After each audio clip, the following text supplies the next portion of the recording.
Hey, flag football coaches and flag football players, today we're going to be talking about penalties in flag football. Now, number one, I'm just going to get right down into it. Number one, guarding your flag. You cannot guard your flags. That is not allowed because, well, if you're on the defense and you're trying to pull someone's flag and they're holding on to it, which means that you can't pull it, that means that, well, that guy's cheating. And obviously the defense hates that. It could cause fights, but in reality, it's a penalty, so just don't guard your flag.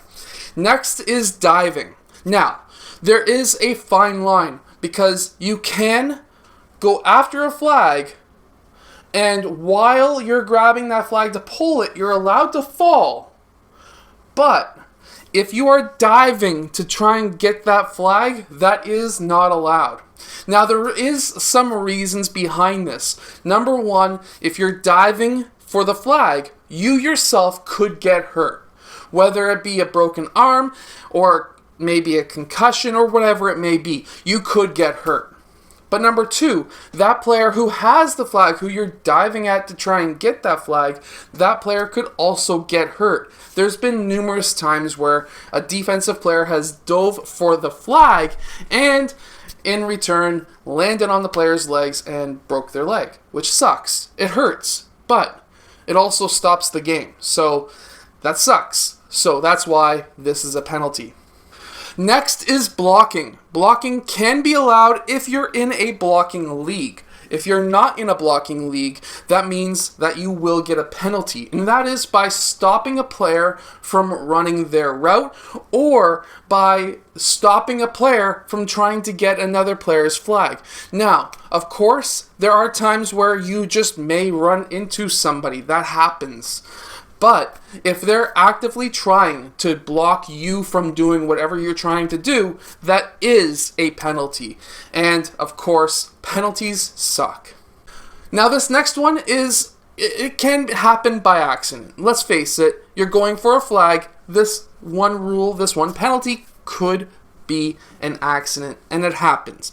But grabbing the flag belt, the belt that holds the flag, that is actually a penalty in 99% of all leagues because, of course, this could cause injuries, but also could cause the apparatus, the belt itself, to break, and we don't really want that because sometimes there's limited supplies and things like that. So that's why this is a penalty, but again, things happen, and as a coach, if your player continuously grabs the belt, obviously you have an issue, but as a player, if you're getting it every once in a while, it's just going to happen. Just try not to.